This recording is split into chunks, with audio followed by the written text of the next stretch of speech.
7 years ago, my name was Isla, and I had big dreams.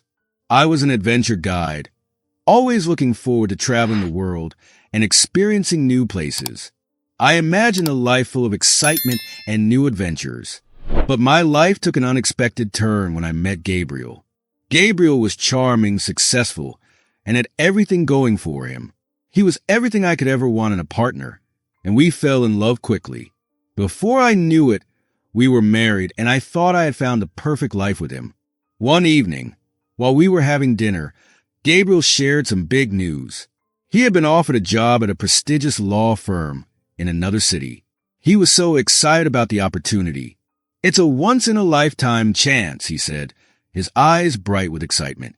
Although I was happy for him, a part of me felt nervous. The idea of moving to a new city and leaving behind my job was hard for me, but I loved Gabriel so much, and I wanted to support him. So, we packed up our lives and moved to a new city. We found a big, beautiful house, and I tried to convince myself that this was going to be a new adventure. At first, everything felt like an adventure. Moving to a new place, setting up our new home, exploring a new city, it was exciting. But as time went on, something started to change in Gabriel. He was no longer the man I had married. One day, after we had just moved in, he came into the living room where I was still unpacking. He looked around at the boxes and clutter and said, "Hurry up. This place is a mess. Work faster.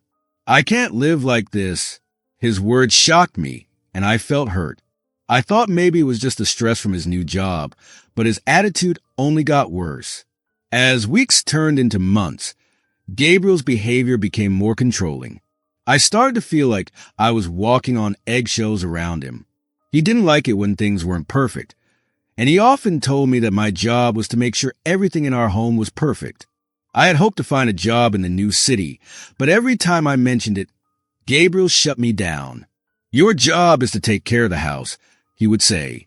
"You don't need to worry about anything else." I tried to argue at first, but over time, I gave in. I thought maybe this was just a phase, that maybe things would get better, but they didn't. I felt like I was losing myself. Gabriel's job was going well. He was moving up in the law firm, winning big cases and getting lots of attention. But as his career grew, so did his demands. I began to feel like I was no longer part of the picture. His career was everything, and I was just his housekeeper. One day, I suggested hiring a housekeeper to help with the cleaning, but Gabriel got angry. "I don't need to spend money on a housekeeper," he yelled. "Your job is to keep the house perfect. That's what you're here for." His words stung, but I stayed silent. I wanted to please him, to make him happy, but it felt like nothing I did was ever enough. I tried to do everything he asked. I cooked his favorite meals, kept the house clean, and even took care of his social media, making it look like we were the perfect couple. But in reality, our life was far from perfect. Gabriel's temper flared at the smallest things. One evening, I was in the kitchen preparing dinner, and Gabriel stormed in, looking angry. "Shut up and get my food ready," he snapped. I quickly served him the meal, but when he tasted it, he didn't like it. He threw the bowl of soup on the floor, and it splashed all over me. The hot soup burned my leg, but I didn't even cry. I just cleaned up the mess, trying not to show how much it hurt. The next day, I decided to try again. I spent hours cooking his favorite meal, hoping that it would make him happy. But as I set the table, I realized I had forgotten to buy bread. I felt a wave of dread wash over me, knowing how mad he would get. As Gabriel came into the room, I quickly told him, "Dinner's ready," but I forgot the bread. His face twisted in anger and he shouted, "Are you this incompetent?" He knocked the bowl of soup off the table, and it splashed all over my leg again. This time, the pain was sharp and tears started to fill my eyes. But I held them back, just like I had learned to do over the past months. The next morning, I woke up with a new sense of determination. I couldn't keep living like this. I knew I had to make a change. "Gabriel," I said as he was getting ready to leave for work, "I can't do this anymore. I want a divorce."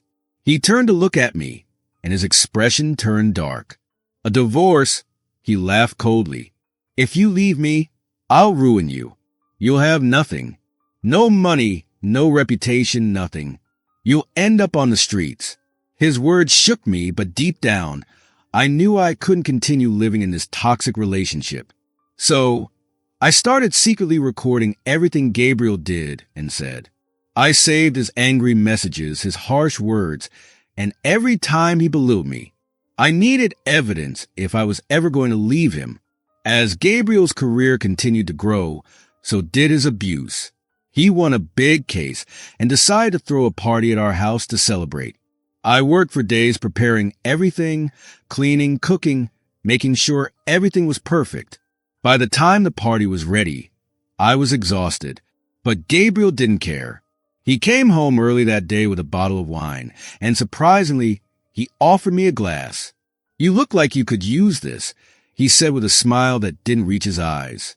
The wine tasted strange, but I didn't think much of it. After I drank it, I started to feel dizzy and weak. By the time I reached the bedroom, I collapsed onto the bed. When I woke up, I was confused and groggy. I went downstairs to find Gabriel's mother, Clara, in the kitchen. She looked at me with disgust and said, "You embarrassed my son in front of all his colleagues. You got drunk and made a fool of him." I was shocked. I hadn't even been drunk. I had only had one glass of wine. But now I realized that Gabriel had drugged me. He had ruined my reputation, and I couldn't let him get away with it anymore. I started recording even more. I made sure to document everything.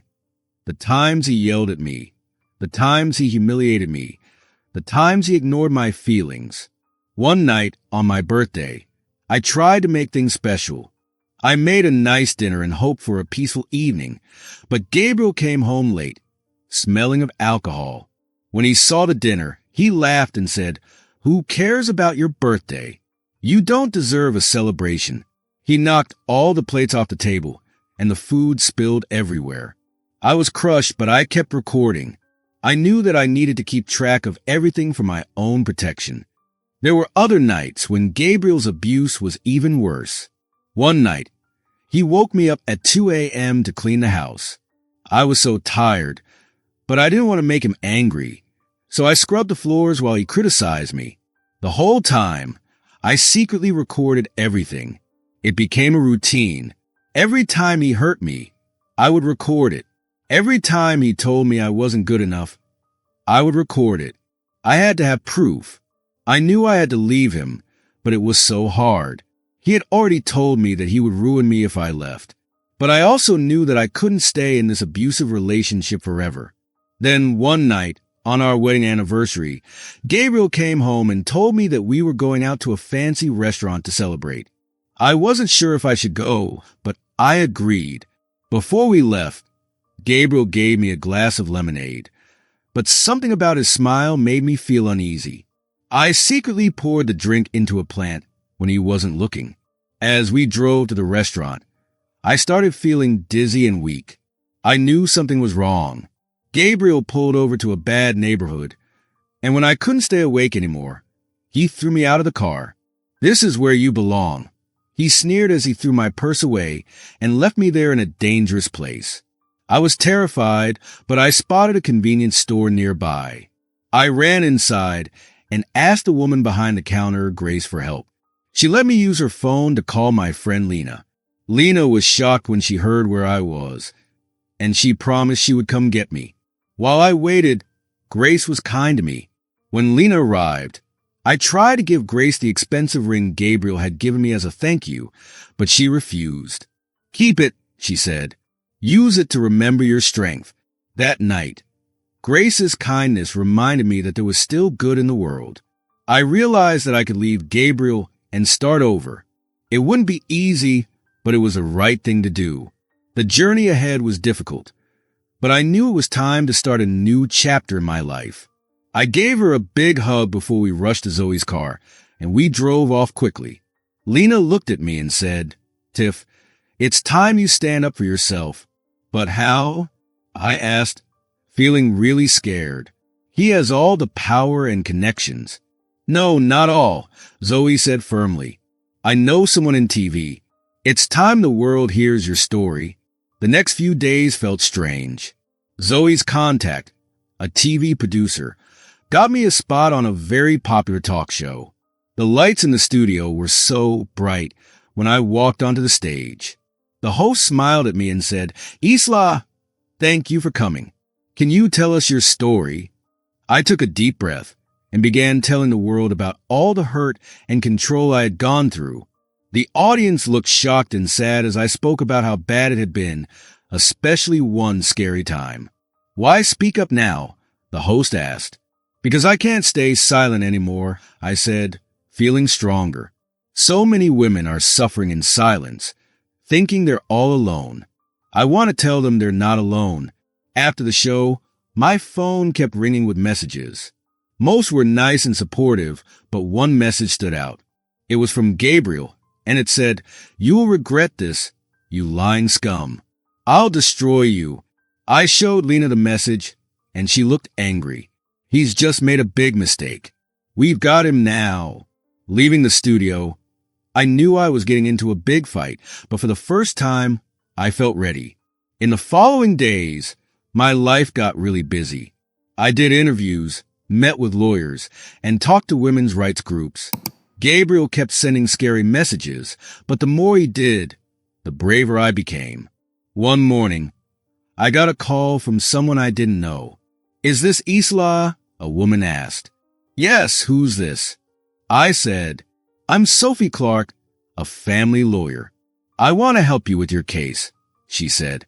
"I can't afford a lawyer," I replied. "You don't need to pay. My firm will help you for free," she said. "We've been trying to find a way to stop Gabriel Peterson for a long time. Your case might be the chance we've been waiting for." It turned out that Gabriel had hurt a lot of other people too. Sophie's firm had helped many people who lost him unfairly. They saw my case as a way to not only help me, but also to show the world what Gabriel had done.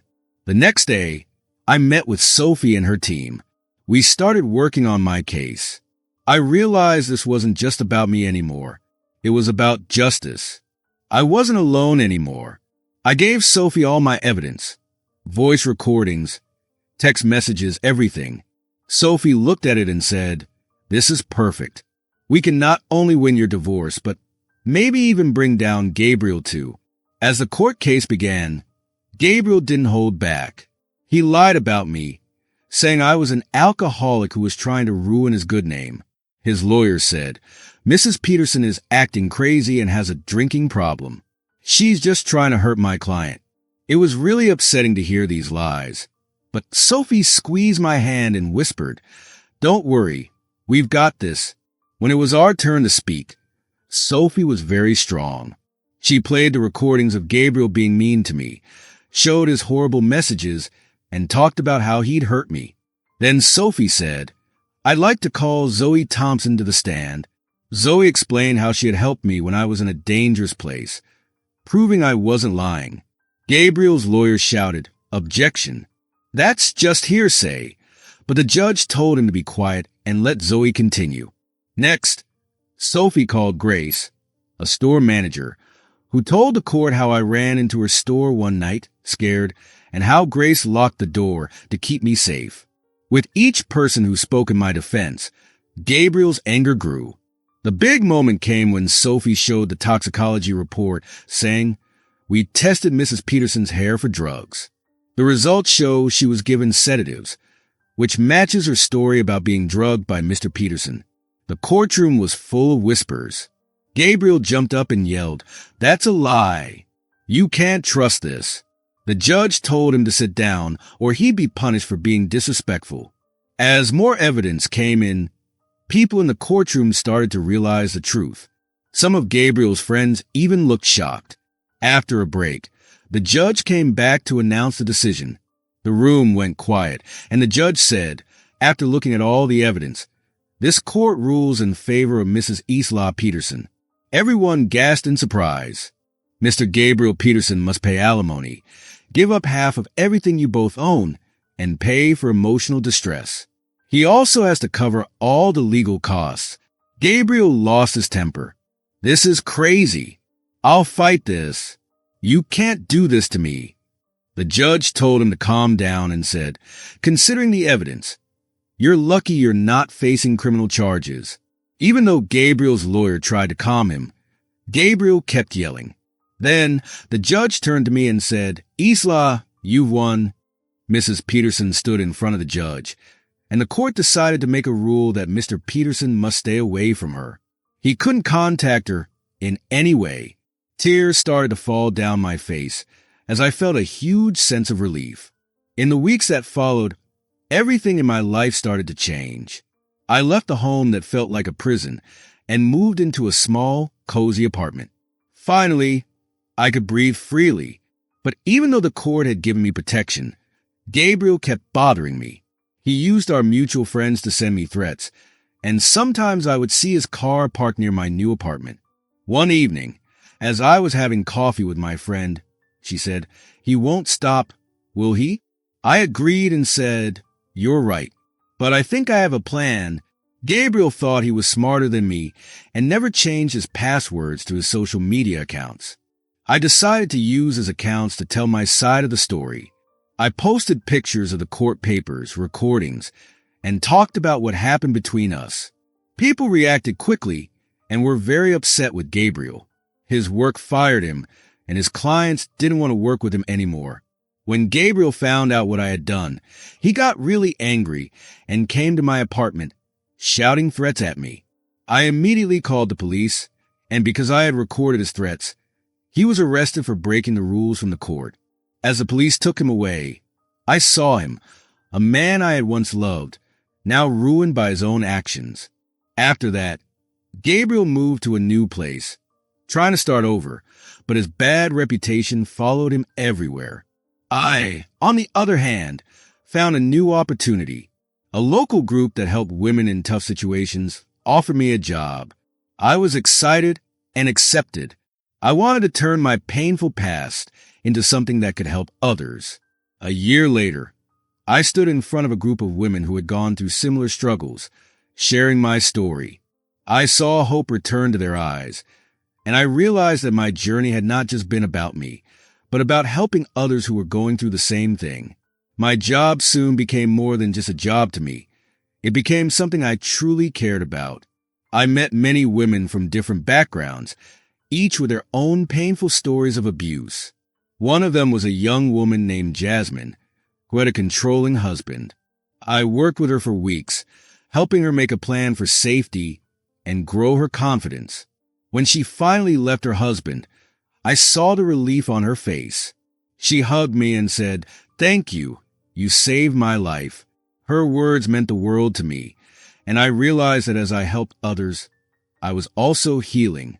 As the center I worked at grew in popularity, I started getting asked to speak in public. At first, I was scared, but my friend Lena encouraged me. She said, "Your story could change lives." So I decided to try. At my first talk at a local university, I stood in front of the crowd and said, "My name is Isla, and this is my story of survival." My words touched the audience, and many people came up to me after to share their stories or offer their support. That night, I felt proud of myself. My painful past had turned into something powerful that could help others. Soon, I was invited to speak at more places like women's shelters, universities, and even a TEDx event. With each talk, I felt stronger, knowing my story could help someone who needed it. During this time, I started writing a book about everything I had been through. It was hard to write because it meant thinking about all the sad parts of my life, but it also helped me heal. When the book was finally published, I couldn't believe it. It felt strange, but also proud. To my surprise, the book became very popular. It went up the bestseller list, and I even had interviews on TV. In one of the interviews, they asked me if I had any regrets. I thought about it for a moment and said, "I wish I hadn't spent so much time being scared and suffering, but I don't regret what I went through. Everything I faced helped me get here today, and now I can help others be strong too." Now, I'm not just someone who survived hard times. I am someone who helps others find their strength and voice. I know that my story is still changing. Every day brings new challenges, but it also brings new opportunities to help people. The woman who was once quiet and scared is now someone who speaks up for those who can't. I am a beacon of hope for others who are still stuck in the darkness I once lived in. If this story resonated with you or sparked new thoughts, I'd love to hear your perspective. Please share your insights in the comments below. Be sure to like and subscribe to stay connected and never miss our upcoming videos. Thank you for watching, and I'll see you in the next video.